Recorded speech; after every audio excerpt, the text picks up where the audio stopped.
benteng yang berdiri menghadap samudra. Di pesisir barat Pulau Sumatera, menghadap langsung ke luasnya Samudra Hindia, berdiri sebuah bangunan batu yang telah menyaksikan pergantian zaman selama lebih dari 3 abad. Dindingnya yang tebal, bastion-bastion kokohnya, serta parit yang mengelilinginya menjadi saksi bisu perjalanan panjang perebutan kekuasaan, perdagangan, hingga perubahan nasib sebuah wilayah yang dahulu menjadi incaran bangsa-bangsa Eropa. Bangunan itu dikenal sebagai Benteng Marlborough, salah satu benteng peninggalan Inggris terbesar di Asia Tenggara. Hingga hari ini, benteng tersebut masih berdiri di kota Bengkulu, seolah menantang waktu untuk menghapus jejak sejarah yang tersimpan di balik setiap sudutnya. Namun, Benteng Marlborough bukan sekadar bangunan pertahanan. Di balik tembok-temboknya tersimpan kisah tentang ambisi sebuah imperium, persaingan dagang yang melibatkan kekuatan-kekuatan besar dunia, perlawanan masyarakat setempat, hingga berbagai cerita misterius yang terus hidup dari generasi ke generasi. Dalam dokumenter ini, kita akan menelusuri sejarah Benteng Marlborough berdasarkan sumber-sumber sejarah yang dapat dipertanggungjawabkan. Di saat yang sama, kita juga akan melihat berbagai kisah yang berkembang di masyarakat, sembari membedakan mana yang merupakan fakta sejarah, mana yang masih berupa dugaan para peneliti, dan mana yang termasuk cerita rakyat. Dengan menyimak dokumenter ini hingga selesai, Anda akan memperoleh pemahaman yang lebih mendalam tentang salah satu benteng kolonial paling penting di Nusantara, sekaligus melihat bagaimana sejarah dan legenda dapat hidup berdampingan tanpa harus saling menggantikan. Untuk memahami mengapa benteng sebesar ini dibangun di Bengkulu, kita harus kembali jauh ke masa ketika wilayah pesisir barat Sumatera belum dipenuhi bangunan-bangunan kolonial. Saat itu, daerah ini dikenal sebagai salah satu penghasil lada yang sangat berharga di pasar dunia. Komoditas itulah yang kelak menarik perhatian bangsa-bangsa Eropa untuk datang, berdagang, lalu berusaha menguasai kawasan tersebut. Perjalanan menuju berdirinya Benteng Marlborough pun dimulai bukan dari pembangunan benteng itu sendiri, melainkan dari persaingan sengit memperebutkan kekayaan alam yang mampu mengubah peta perdagangan internasional. Lada yang mengubah arah sejarah. Jauh sebelum Benteng Marlborough berdiri, pesisir barat Pulau Sumatera telah dikenal sebagai salah satu wilayah penghasil lada terbaik. Bagi masyarakat setempat, lada merupakan hasil bumi yang diperdagangkan untuk memenuhi kebutuhan hidup. Namun, bagi bangsa-bangsa Eropa, rempah ini memiliki nilai yang jauh lebih besar. Di benua mereka, lada menjadi komoditas yang sangat dicari karena digunakan sebagai penyedap makanan, pengawet, hingga simbol kemewahan. Tingginya permintaan membuat harganya melambung, sehingga siapapun yang mampu menguasai jalur perdagangannya akan memperoleh keuntungan yang sangat besar. Pada masa itu, perdagangan rempah tidak hanya melibatkan para pedagang lokal. Kapal-kapal dari berbagai negeri datang ke Nusantara untuk mendapatkan hasil bumi secara langsung. Persaingan pun semakin ketat ketika kekuatan-kekuatan maritim Eropa mulai berlomba membangun jaringan dagang di Asia. Di wilayah yang kini menjadi Provinsi Bengkulu, hubungan dagang telah berlangsung jauh sebelum kedatangan Inggris. Masyarakat pesisir menjalin perdagangan dengan berbagai kerajaan di Sumatera maupun para saudagar dari luar Nusantara. Lada menjadi salah satu komoditas utama yang dipertukarkan dengan kain, logam, maupun barang-barang kebutuhan lainnya. Fakta sejarah menunjukkan bahwa pada paruh akhir abad ke-17, perusahaan Hindia Timur Inggris atau English East India Company mulai memperluas pengaruhnya di pesisir barat Sumatera. Tujuan utamanya adalah memperoleh pasokan lada secara lebih stabil sekaligus mengurangi ketergantungan terhadap wilayah lain yang telah lebih dahulu diperebutkan oleh bangsa-bangsa Eropa. Langkah ini tidak berlangsung tanpa hambatan. Saat itu, Belanda melalui Verenigde Oost-Indische Compagnie atau VOC juga berupaya memperkuat dominasinya atas perdagangan rempah di Nusantara. Persaingan antara kedua perusahaan dagang tersebut tidak hanya terjadi di laut, tetapi juga melalui perjanjian dengan para penguasa lokal, pembangunan pos dagang, hingga pendirian benteng-benteng pertahanan. Bengkulu kemudian menjadi salah satu wilayah yang dipandang strategis oleh pihak Inggris. Selain dekat dengan sentra produksi lada, letaknya di pesisir Samudra Hindia memungkinkan kapal-kapal dagang berlayar langsung menuju jalur perdagangan internasional tanpa harus melewati beberapa kawasan yang telah berada di bawah pengaruh kuat VOC. Dalam perkembangannya, Inggris membangun permukiman dan pusat perdagangan yang dikenal sebagai Benkolen, nama yang digunakan dalam berbagai dokumen kolonial untuk menyebut Bengkulu. Dari tempat inilah mereka berusaha mengamankan kepentingan ekonomi sekaligus memperkuat kehadiran politik di pantai barat Sumatera. Namun, kehadiran Inggris tidak selalu diterima dengan baik. Hubungan dengan masyarakat setempat mengalami pasang surut. Ada masa ketika kerjasama perdagangan berjalan lancar, tetapi ada pula masa ketika muncul ketegangan akibat perbedaan kepentingan, persoalan perjanjian, maupun kebijakan kolonial yang dianggap merugikan. Situasi yang tidak menentu itu membuat pihak Inggris menyadari satu hal penting. Pos dagang saja tidak lagi cukup untuk melindungi kepentingan mereka. Mereka membutuhkan sebuah benteng yang mampu bertahan dari ancaman serangan, sekaligus menjadi pusat pemerintahan dan militer di Bengkulu. Keputusan itulah yang kemudian mengubah wajah kawasan pesisir ini. Sebuah proyek pembangunan besar pun mulai direncanakan, menghasilkan benteng yang kelak menjadi salah satu simbol terkuat kehadiran Inggris di Asia Tenggara. Bagaimana benteng itu dirancang, siapa yang membangunnya, dan mengapa diberi nama Marlborough, itulah kisah yang akan kita telusuri pada bab berikutnya. Lahirnya benteng Marlborough. Memasuki awal abad ke-18, kepentingan Inggris di Bengkulu semakin besar. Pos perdagangan yang telah mereka bangun tidak lagi dianggap memadai untuk menghadapi berbagai ancaman. Selain persaingan dengan kekuatan kolonial lain, mereka juga harus mengantisipasi kemungkinan serangan dari laut maupun gejolak di daratan. Dalam pandangan para pejabat English East India Company, sebuah benteng yang kokoh bukan hanya berfungsi sebagai pertahanan, tetapi juga menjadi lambang kekuasaan. Fakta sejarah, pembangunan benteng Marlborough dimulai pada awal abad ke-18 dan selesai beberapa tahun kemudian. Benteng ini dibangun atas prakarsa English East India Company sebagai pusat pertahanan sekaligus pusat administrasi kolonial Inggris di Bengkulu. Nama Marlborough diberikan untuk menghormati John Churchill, Adipati pertama Marlborough, panglima militer Inggris yang dikenal karena keberhasilannya dalam berbagai pertempuran di Eropa. Meski demikian, tidak ada bukti bahwa sang adipati pernah mengunjungi Bengkulu atau terlibat langsung dalam pembangunannya. Lokasi dipilih dengan pertimbangan matang.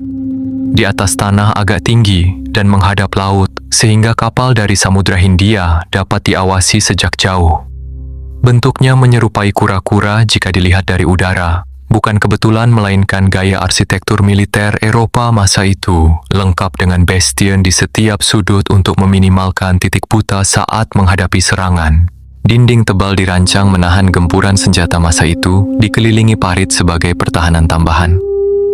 Pintu masuk melewati jembatan di atas parit, memudahkan pengawasan dan pengendalian akses saat darurat. Di dalamnya tidak hanya barak prajurit, melainkan kantor administrasi, gudang, ruang pertemuan, penjara, hingga bangunan penunjang lain, berfungsi layaknya kota kecil yang mengurus urusan militer sekaligus pemerintahan. Pembangunan sebesar ini membutuhkan tenaga kerja dan bahan bangunan dalam jumlah besar. Fakta sejarah, proyek ini melibatkan tenaga kerja dari berbagai kalangan di Bengkulu. Namun rincian identitas seluruh pekerja dan pembagian tugasnya tidak terdokumentasi lengkap. Berbagai cerita yang menyebut tokoh tertentu sebagai pemimpin utama pekerja belum dapat dipastikan kebenarannya. Kemudian muncul cerita rakyat yang menyertai benteng ini. Suara langkah kaki di malam hari, penampakan yang dipercaya sebagai arwah para pekerja, dan peristiwa ganjil lain yang terus diwariskan secara lisan. Hingga kini tidak ada bukti sejarah maupun arkeologis yang memverifikasinya, sehingga kisah-kisah itu lebih tepat dipahami sebagai bagian dari tradisi lisan masyarakat, bukan fakta sejarah. Ketika pembangunan rampung, Inggris memiliki salah satu benteng terkuat mereka di Asia Tenggara. Namun tembok kokoh tidak menjamin keamanan sepenuhnya. Tantangan sesungguhnya baru dimulai saat benteng ini harus berperan sebagai pusat kekuasaan di tengah wilayah yang penuh persaingan politik, kepentingan dagang, serta perlawanan terhadap kekuasaan kolonial. Benteng Marlborough pun bukan sekadar bangunan pertahanan, melainkan panggung utama peristiwa-peristiwa penting yang menentukan perjalanan sejarah Bengkulu selanjutnya. Di balik tembok kekuasaan. Setelah pembangunan benteng Marlborough selesai, bangunan megah itu segera menjalankan fungsi yang telah dirancang sejak awal. Benteng ini bukan hanya menjadi tempat berlindung bagi pasukan Inggris, tetapi juga berperan sebagai pusat pemerintahan, administrasi, dan pengendalian perdagangan di Bengkulu. Dari balik tembok-temboknya, berbagai keputusan penting yang memengaruhi kehidupan masyarakat di pesisir barat Sumatera diambil setiap hari. Fakta sejarah. Bengkulu atau Bencoolen dalam dokumen kolonial Inggris menjadi salah satu pusat aktivitas English East India Company di wilayah tersebut. para pejabat perusahaan mengatur hubungan dagang dengan para pemimpin lokal, mengawasi pengumpulan hasil bumi, serta memastikan pasokan lada tetap mengalir menuju kapal-kapal dagang yang berlayar ke berbagai penjuru dunia. Setiap musim perdagangan, gudang-gudang di dalam benteng dipenuhi berbagai komoditas yang menunggu untuk dikirim. Lada menjadi hasil bumi yang paling bernilai, meskipun terdapat pula komoditas lain yang diperdagangkan dalam jumlah lebih kecil. Dari pelabuhan di dekat benteng, kapal-kapal Inggris membawa muatan itu menuju pusat-pusat perdagangan internasional. Sementara itu, kehidupan di dalam benteng berlangsung dengan disiplin militer yang ketat. Para prajurit memiliki jadwal jaga yang bergantian siang dan malam. Mereka mengawasi pintu gerbang, bastion, serta kawasan pesisir yang menghadap Samudra Hindia. Setiap kapal yang mendekat akan diamati sebelum diizinkan merapat. Selain prajurit, benteng juga dihuni oleh para pejabat sipil, juru tulis, penerjemah, tenaga kesehatan, serta pekerja yang bertugas menjaga operasional sehari-hari. Aktivitas mereka mencerminkan bahwa benteng Marlborough bukan sekadar markas militer, melainkan pusat pemerintahan kolonial yang terus bekerja dari pagi hingga malam. Meski demikian, kehidupan di benteng tidak selalu berjalan tenang. Bengkulu memiliki iklim tropis dengan curah hujan yang tinggi. Bagi banyak orang Eropa yang baru tiba, kondisi alam ini menjadi tantangan tersendiri. Penyakit tropis seperti malaria dan berbagai jenis demam kerap menyerang penghuni benteng. Dalam sejumlah catatan kolonial, kesehatan para pegawai dan prajurit menjadi persoalan yang terus berulang sepanjang keberadaan Inggris di Bengkulu. Keadaan tersebut membuat sebagian pejabat English East India Company menganggap penugasan di Bengkulu bukanlah jabatan yang mudah. Jarak yang jauh dari pusat kekuasaan Inggris di India, ditambah kondisi alam yang berat, menjadikan wilayah ini sering dipandang sebagai daerah yang sulit dikelola. Di luar tembok benteng, hubungan antara Inggris dan masyarakat setempat juga tidak selalu berjalan mulus. Pada masa-masa tertentu, kerjasama perdagangan dapat berlangsung dengan baik melalui perjanjian dengan para pemimpin lokal. Namun, perubahan kebijakan maupun perbedaan kepentingan seringkali memicu ketegangan. Fakta sejarah, sepanjang keberadaan Inggris di Bengkulu, beberapa kali terjadi perlawanan dari kelompok-kelompok masyarakat setempat terhadap kebijakan kolonial. Bentuk dan penyebabnya beragam, mulai dari persoalan perdagangan hingga hubungan politik antara pihak Inggris dan para penguasa lokal. Hal ini menunjukkan bahwa kekuasaan kolonial tidak pernah benar-benar berdiri tanpa tantangan. Karena itulah, meriam-meriam yang ditempatkan di setiap bastion tidak hanya diarahkan ke laut. Benteng juga dipersiapkan untuk menghadapi kemungkinan ancaman dari daratan. Para penjaga harus selalu siap menghadapi situasi yang dapat berubah sewaktu-waktu. Di kemudian hari, berkembang dugaan dari sebagian sejarawan bahwa ukuran benteng Marlborough yang sangat besar mencerminkan kekhawatiran Inggris terhadap stabilitas wilayah Bengkulu. Menurut pandangan ini, benteng tersebut sengaja dirancang bukan hanya untuk menghadapi serangan dari bangsa Eropa lain, tetapi juga sebagai simbol kekuatan yang diharapkan mampu mencegah munculnya perlawanan. Namun, perlu dipahami bahwa interpretasi tersebut merupakan hasil pembacaan terhadap kondisi politik pada masa itu. Tidak ditemukan dokumen resmi yang secara tegas menyatakan bahwa pembangunan benteng dilakukan dengan tujuan tunggal untuk mengintimidasi masyarakat setempat. Oleh karena itu, pandangan tersebut lebih tepat diposisikan sebagai interpretasi sejarah, bukan sebagai fakta yang telah terbukti. Seiring berjalannya waktu, ancaman yang dihadapi benteng Marlborough semakin beragam. Persaingan dagang berubah menjadi persaingan politik, sementara hubungan dengan masyarakat sekitar terus mengalami pasang surut.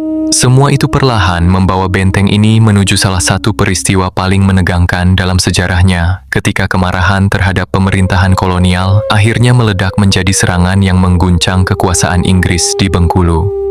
Ketika benteng jatuh ke tangan para penyerang, benteng Marlborough dibangun untuk menunjukkan kekuatan. Temboknya tebal, paritnya dalam, dan meriam-meriamnya ditempatkan di titik-titik strategis. Dari luar, benteng ini tampak hampir mustahil ditaklukkan. Namun, sejarah berulang kali memperlihatkan bahwa sebuah benteng tidak selalu runtuh karena temboknya hancur. Seringkali, ancaman terbesar justru datang dari ketegangan yang tumbuh di sekelilingnya. Fakta sejarah. Pada paruh pertama abad ke-18, hubungan antara pihak English East India Company dan sebagian masyarakat di Bengkulu mengalami pasang surut. Persoalan perdagangan, campur tangan politik, serta kebijakan kolonial yang dianggap merugikan memicu meningkatnya ketidakpuasan di berbagai kalangan. Puncak ketegangan itu terjadi ketika sekelompok masyarakat melakukan serangan terhadap benteng Marlborough. Dalam peristiwa tersebut, benteng sempat berhasil dikuasai oleh para penyerang. Sejumlah pejabat dan prajurit Inggris menjadi korban, sementara sebagian lainnya melarikan diri untuk menyelamatkan diri. Peristiwa ini menjadi salah satu pukulan terbesar bagi kekuasaan Inggris di Bengkulu. Benteng yang selama ini dipandang sebagai simbol dominasi kolonial, ternyata dapat direbut dalam situasi yang tidak mereka perkirakan. Meski demikian, penguasaan atas benteng tidak berlangsung lama. Inggris kemudian berhasil merebut kembali benteng Marlborough dan memulihkan kendali atas pusat pemerintahannya. Setelah itu, pengamanan benteng diperketat, sementara hubungan dengan para pemimpin lokal kembali diatur melalui berbagai upaya diplomasi maupun kebijakan baru. Peristiwa tersebut memberikan pelajaran penting bagi pihak Inggris. Mereka menyadari bahwa kekuatan militer saja tidak cukup untuk mempertahankan kekuasaan. Dukungan politik, hubungan dengan masyarakat setempat, serta kemampuan menjaga stabilitas wilayah sama pentingnya dengan ketebalan dinding benteng. Bagi masyarakat Bengkulu, kejadian itu menunjukkan bahwa kekuasaan kolonial bukan sesuatu yang tidak dapat diganggu-gugat. Walaupun pada akhirnya Inggris kembali menguasai benteng, serangan tersebut membuktikan bahwa perlawanan terhadap pemerintahan kolonial memang pernah terjadi dan menjadi bagian dari perjalanan sejarah daerah ini. Di kemudian hari, muncul berbagai cerita rakyat yang memperkaya kisah penyerbuan tersebut. Sebagian masyarakat menuturkan bahwa suara-suara pertempuran masih terkadang terdengar pada malam-malam tertentu di sekitar benteng. Ada pula cerita mengenai bayangan prajurit yang dipercaya masih berpatroli di sepanjang lorong dan bastion. Cerita-cerita itu telah lama menjadi bagian dari tradisi lisan masyarakat Bengkulu. Namun hingga saat ini tidak ada bukti sejarah maupun penelitian ilmiah yang dapat membuktikan bahwa kisah-kisah tersebut benar-benar berkaitan dengan peristiwa penyerbuan benteng Marlborough. Karena itu, kisah tersebut lebih tepat dipahami sebagai warisan folklore yang tumbuh dari ingatan kolektif masyarakat terhadap masa lalu benteng. Yang dapat dipastikan adalah bahwa peristiwa penyerbuan tersebut meninggalkan dampak yang besar. Inggris mulai mengevaluasi cara mereka mempertahankan wilayah Bengkulu, sementara persaingan antara kekuatan-kekuatan kolonial di Nusantara terus berkembang. Di balik tembok benteng Marlborough, arah sejarah perlahan mulai berubah. Perubahan itu tidak hanya dipengaruhi oleh peristiwa di Bengkulu, tetapi juga oleh dinamika politik yang sedang berlangsung ribuan kilometer jauhnya di Eropa. Keputusan-keputusan yang diambil di sana kelak akan menentukan nasib benteng Marlborough, bahkan tanpa melibatkan satupun tembakan meriam di Bengkulu. Ketika diplomasi mengalahkan meriam, sepanjang keberadaannya di Bengkulu, benteng Marlborough menjadi lambang kekuasaan Inggris di pesisir barat Sumatera. Namun, sebagaimana banyak benteng kolonial lainnya, nasib bangunan ini tidak semata-mata ditentukan oleh peristiwa yang terjadi di sekitarnya. Ada kalanya perubahan terbesar justru diputuskan di meja perundingan. Ribuan kilometer dari tempat benteng itu berdiri. Memasuki akhir abad ke-18 hingga awal abad ke-19, peta politik dunia berubah dengan sangat cepat. Berbagai peperangan di Eropa memengaruhi hubungan antar kerajaan, termasuk perebutan wilayah-wilayah kolonial di Asia. Kekuasaan atas sebuah daerah tidak lagi selalu ditentukan melalui pertempuran di lapangan, melainkan juga melalui perjanjian diplomatik. Fakta sejarah menunjukkan bahwa pada awal abad ke-19, Inggris sempat memperkuat kembali posisinya di sejumlah wilayah Nusantara. Salah satu tokoh yang kemudian memiliki kaitan dengan Bengkulu adalah Thomas Stamford Raffles. Ia diangkat sebagai Letnan Gubernur Bencoolen dan menjalankan berbagai kebijakan administratif selama masa jabatannya.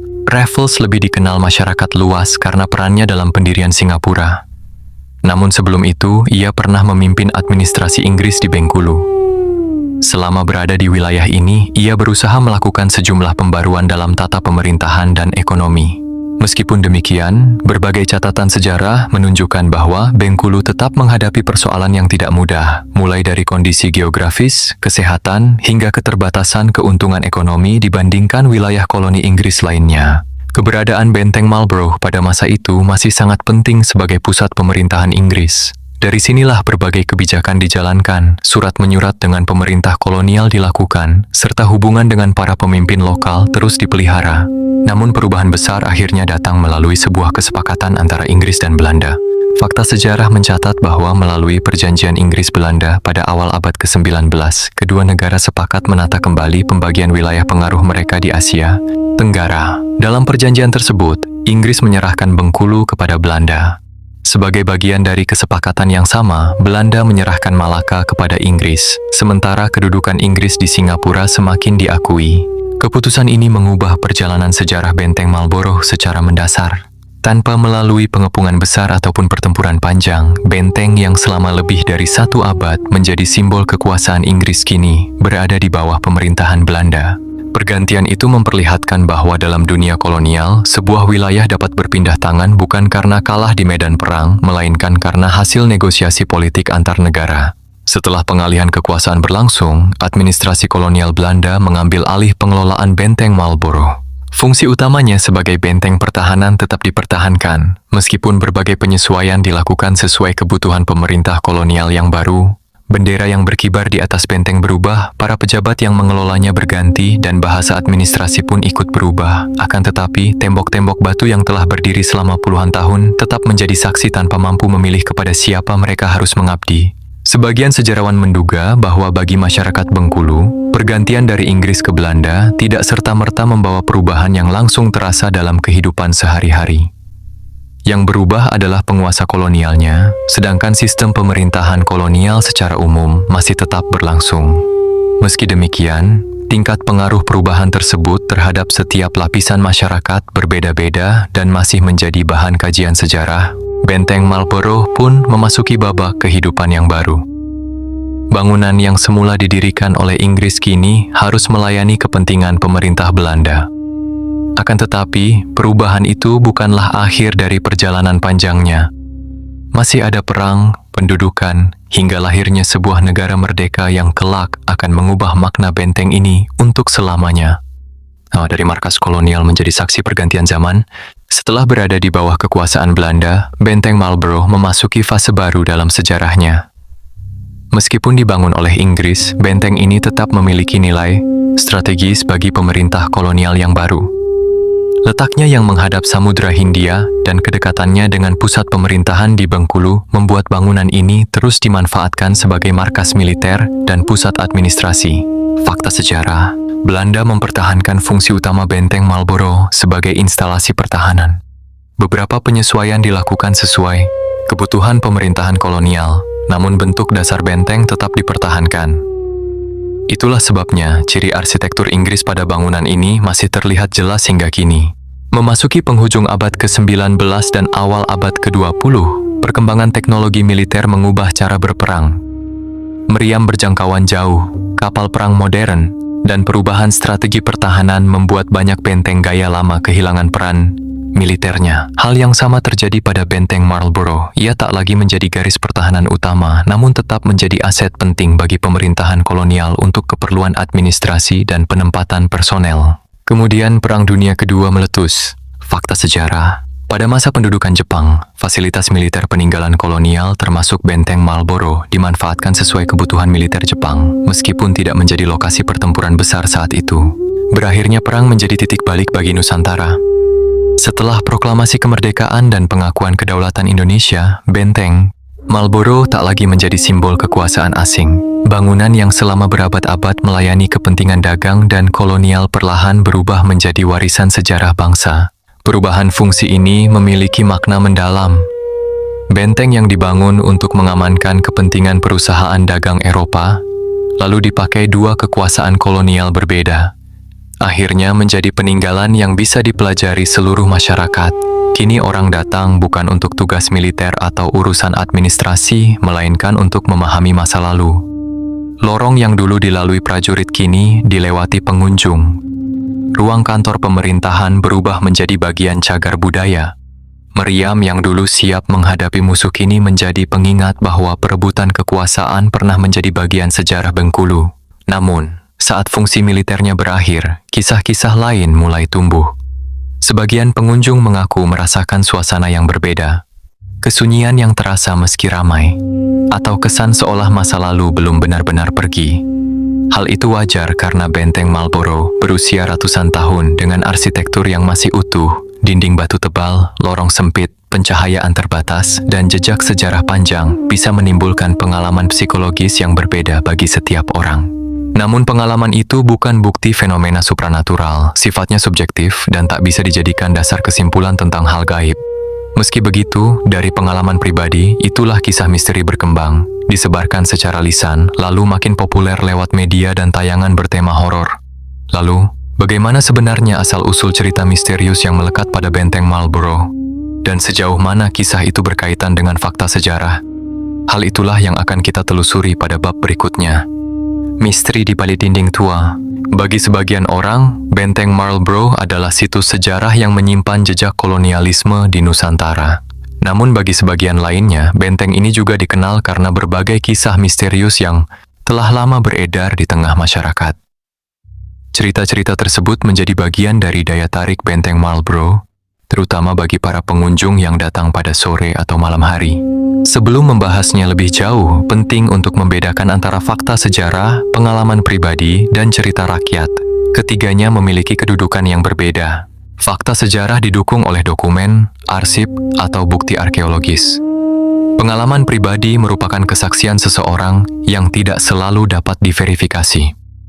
Sementara cerita rakyat adalah kisah yang diwariskan secara lisan dari satu generasi ke generasi berikutnya sebagai bagian dari tradisi budaya. Fakta sejarah, benteng Marlborough telah berdiri selama lebih dari 3 abad. Dalam rentang waktu tersebut, bangunan ini pernah menjadi markas militer Inggris, pusat administrasi kolonial, dikuasai Belanda, dimanfaatkan pada masa pendudukan Jepang, hingga akhirnya menjadi cagar budaya Indonesia. Tidak mengherankan apabila bangunan yang memiliki sejarah panjang seperti ini kemudian melahirkan berbagai cerita yang berkembang di masyarakat. Salah satu kisah yang paling sering diceritakan adalah mengenai suara langkah kaki di lorong-lorong benteng ketika suasana sedang sepi. Sebagian orang mengaku pernah mendengar bunyi langkah yang seolah mengikuti mereka, meskipun ketika menoleh tidak terlihat siapapun. Ada pula cerita mengenai sosok prajurit yang dipercaya masih berjaga di sekitar bastion atau pintu gerbang.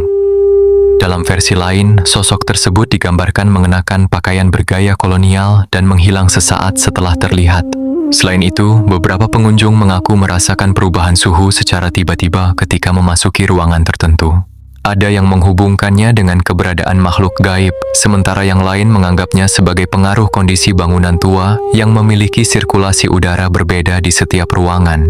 Semua kisah tersebut termasuk cerita rakyat atau kesaksian pribadi. Hingga saat ini, tidak ada penelitian ilmiah maupun bukti sejarah yang dapat membuktikan bahwa benteng Marlborough memang menjadi tempat terjadinya aktivitas supranatural. Sebaliknya, sejumlah peneliti menjelaskan bahwa bangunan berarsitektur kolonial seperti benteng Marlborough memiliki karakter yang dapat memengaruhi persepsi pengunjung. Lorong yang panjang, ruang dengan pencahayaan minim, dinding batu yang memantulkan suara, serta hembusan angin yang melewati celah-celah bangunan dapat menimbulkan bunyi atau suasana yang mudah ditafsirkan secara berbeda oleh setiap orang. Dugaan semacam ini tidak dimaksudkan untuk membantah pengalaman pribadi seseorang, melainkan menawarkan penjelasan yang dapat diuji secara ilmiah. Sampai sekarang, belum ada bukti yang cukup untuk menyatakan bahwa kisah-kisah mistis tersebut merupakan peristiwa yang benar-benar terjadi.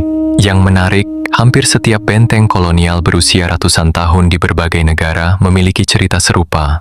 Hal ini menunjukkan bahwa bangunan tua yang pernah menjadi lokasi konflik, pergantian kekuasaan, atau aktivitas militer seringkali melahirkan legenda sebagai bagian dari ingatan kolektif masyarakat. Dengan demikian, misteri benteng Marlborough tidak hanya terletak pada cerita-cerita yang berkembang, tetapi juga pada bagaimana masyarakat memaknai bangunan bersejarah tersebut. Bagi sebagian orang, kisah-kisah itu memperkaya nilai budaya. Bagi yang lain, kisah tersebut cukup dipandang sebagai folklore yang hidup berdampingan dengan sejarah. Apapun sudut pandangnya, satu hal tidak dapat disangkal. Benteng Marlborough tetap menjadi salah satu peninggalan kolonial Inggris yang paling utuh di Asia Tenggara. Justru karena kondisinya yang masih terawat, para sejarawan dan arkeolog dapat terus mempelajari berbagai jejak yang ditinggalkan oleh masa lalu.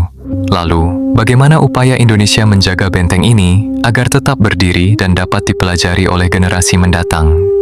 Jawabannya akan membawa kita pada bab berikutnya, ketika benteng Marlborough tidak lagi dipandang sebagai simbol penjajahan, melainkan sebagai warisan sejarah yang harus dilestarikan. dari simbol kolonial menjadi warisan bangsa, berakhirnya masa kolonial mengubah cara masyarakat memandang Benteng Marlborough. Bangunan yang selama berabad-abad menjadi lambang kekuasaan bangsa asing kini memperoleh makna yang berbeda. Alih-alih diingat sebagai pusat pemerintahan kolonial semata, benteng ini mulai dipahami sebagai saksi sejarah yang merekam perjalanan panjang Bengkulu dan Nusantara. Fakta sejarah, Benteng Marlborough kini berstatus sebagai cagar budaya dan menjadi salah satu objek sejarah terpenting di Provinsi Bengkulu. Pelestarian dilakukan agar nilai sejarah, arsitektur, dan budaya yang dikandungnya tetap dapat dipelajari oleh generasi sekarang maupun yang akan datang. Upaya pelestarian bukanlah pekerjaan sederhana. Bangunan yang telah berdiri lebih dari 3 abad menghadapi berbagai tantangan. Paparan udara laut bergaram yang mempercepat pelapukan, curah hujan tinggi, pertumbuhan lumut, serta perubahan suhu yang memengaruhi dinding dan struktur bangunan. Karena itu, perawatan dilakukan secara berkala dengan prinsip mempertahankan keaslian bentuk, bahan, dan karakter aslinya, bukan membuatnya tampak seperti baru. Hingga kini, elemen khas benteng masih terjaga. Gerbang utama dengan jembatan penghubung, parit yang mengelilingi kompleks, bastion di setiap sudut, hingga lorong-lorong batu di bagian dalam yang masih mempertahankan rancangan awalnya. Bagi para sejarawan, setiap bagian bangunan menyimpan kisah tersendiri. Dinding yang tampak sederhana pernah menjadi tempat berjaga prajurit. Gudang yang kini kosong dahulu menyimpan komoditas bernilai tinggi. Ruang administrasi pernah menjadi tempat diambilnya keputusan yang mengubah hubungan antara pihak kolonial dan masyarakat Bengkulu. Semua itu menjadikan benteng ini sumber sejarah yang tidak hanya berasal dari dokumen tertulis, melainkan dari bangunan itu sendiri. Selain nilai sejarah, benteng ini juga memiliki nilai pendidikan yang besar. Setiap tahun, pelajar, mahasiswa, peneliti, dan wisatawan datang untuk mempelajari salah satu peninggalan Inggris yang paling utuh di Asia Tenggara, sekaligus melihat langsung bagaimana benteng kolonial dirancang dan dimanfaatkan pada masanya.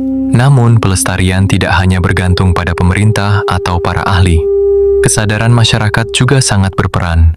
Menjaga kebersihan, tidak merusak bangunan, dan menghormati nilai sejarahnya adalah cara kita bersama memastikan warisan ini tetap ada untuk generasi mendatang. Di tengah upaya tersebut, masih ada bagian sejarah yang belum terungkap sepenuhnya. Sebagian dokumen hilang, sebagian lainnya tersimpan di arsip luar negeri dan masih terus diteliti. Karena itu, pemahaman kita tentang Benteng Marlborough masih bisa berkembang seiring ditemukannya sumber-sumber baru. Justru disitulah daya tarik utamanya. Fakta sejarah yang sebenarnya jauh lebih menarik daripada kisah yang dibumbui imajinasi. Di dalamnya tersimpan jejak ambisi perdagangan global, persaingan antar imperium, pergantian kekuasaan, hingga proses lahirnya bangsa yang merdeka. Dan pada akhirnya, perjalanan panjang ini membawa kita pada satu pertanyaan terakhir. Apa sebenarnya warisan terbesar yang ditinggalkan Benteng Marlborough bagi Indonesia? Pertanyaan itulah yang akan kita renungkan dalam bab penutup. Warisan yang melampaui zaman. Pada pandangan pertama, Benteng Marlborough mungkin hanya terlihat sebagai bangunan tua yang terbuat dari batu. Dindingnya yang kokoh, lorong-lorongnya yang sunyi, serta meriam-meriam yang telah lama membisu seakan menjadi sisa-sisa masa lalu yang tidak lagi memiliki peran dalam kehidupan modern. Namun, ketika menelusuri perjalanan sejarahnya, kita akan menemukan bahwa benteng ini menyimpan makna yang jauh lebih dalam. Fakta sejarah. Benteng Marlborough merupakan salah satu benteng peninggalan Inggris terbesar dan paling utuh yang masih berdiri di Asia Tenggara. Selama lebih dari 3 abad, bangunan ini telah melewati berbagai fase penting, mulai dari masa perdagangan lada, pemerintahan English East India Company, peralihan kekuasaan kepada Belanda, masa pendudukan Jepang, hingga akhirnya menjadi bagian dari Indonesia yang merdeka. Setiap lapisan sejarah meninggalkan jejaknya sendiri. Benteng ini menjadi pengingat bahwa Bengkulu pernah berada di persimpangan jalur perdagangan dunia. Dari wilayah inilah lada, salah satu komoditas paling berharga pada masanya, dikirim ke berbagai belahan dunia. Perdagangan yang semula bertujuan mencari keuntungan kemudian berkembang menjadi persaingan politik dan militer yang membentuk perjalanan sejarah kawasan ini. Benteng Marlborough juga mengajarkan bahwa tidak semua perubahan terjadi melalui peperangan. Peralihan kekuasaan dari Inggris kepada Belanda memperlihatkan bagaimana keputusan yang dibuat di ruang perundingan dapat mengubah nasib sebuah wilayah yang letaknya sangat jauh dari pusat-pusat kekuasaan Eropa. Sejarah benteng ini menjadi contoh bahwa diplomasi, politik, dan ekonomi seringkali sama berpengaruhnya dengan kekuatan senjata. Di sisi lain, berbagai kisah misteri yang berkembang di sekitar benteng menunjukkan bagaimana masyarakat membangun hubungan dengan masa lalu. Cerita rakyat tentang suara langkah kaki, penampakan prajurit, maupun berbagai pengalaman yang diceritakan para pengunjung telah menjadi bagian dari tradisi lisan di Bengkulu, mencerminkan cara sebuah bangunan bersejarah dimaknai oleh orang-orang yang hidup di sekitarnya. Namun, fakta sejarah dan cerita rakyat memiliki kedudukan yang berbeda. Hingga saat ini, tidak terdapat bukti sejarah maupun penelitian ilmiah yang dapat memastikan bahwa berbagai kisah supranatural di Benteng Marlborough benar-benar pernah terjadi. Oleh karena itu, cerita-cerita tersebut sebaiknya dipahami sebagai bagian dari folklore yang hidup di tengah masyarakat, bukan sebagai peristiwa sejarah yang telah terbukti. Justru ketika fakta dan legenda ditempatkan pada porsinya masing-masing, kita dapat menghargai keduanya dengan lebih bijaksana. Sejarah memberi kita pemahaman mengenai apa yang benar-benar terjadi, sementara cerita rakyat memperlihatkan bagaimana manusia mewariskan ingatan dan imajinasinya dari satu generasi kepada generasi berikutnya. Hari ini, Benteng Marlborough tidak lagi menjadi markas militer ataupun pusat pemerintahan kolonial. Bangunan ini telah berubah menjadi ruang belajar yang terbuka bagi siapa saja yang ingin memahami masa lalu. Setiap pengunjung yang melangkah melewati gerbangnya sesungguhnya sedang menapaki jejak perjalanan sejarah yang telah berlangsung selama ratusan tahun. Di balik dinding-dinding batu yang masih berdiri tegak, tersimpan pelajaran bahwa kekuasaan dapat berganti, kerajaan dapat runtuh, dan imperium dapat menghilang. Namun, sejarah akan tetap bertahan selama masih ada orang yang bersedia mempelajarinya, merawatnya, dan menceritakannya kembali dengan jujur. Semoga dokumenter ini dapat menambah wawasan dan memberikan sudut pandang baru mengenai Benteng Marlborough. Bukan hanya sebagai bangunan peninggalan kolonial, tetapi juga sebagai warisan sejarah Indonesia yang menghubungkan masa lalu dengan masa kini. Karena pada akhirnya, misteri terbesar Benteng Marlborough mungkin bukanlah kisah-kisah yang berkembang di balik temboknya, melainkan bagaimana sebuah bangunan yang dibangun untuk mempertahankan kekuasaan kolonial kini justru menjadi tempat bagi kita untuk memahami, mengingat, dan belajar dari sejarah.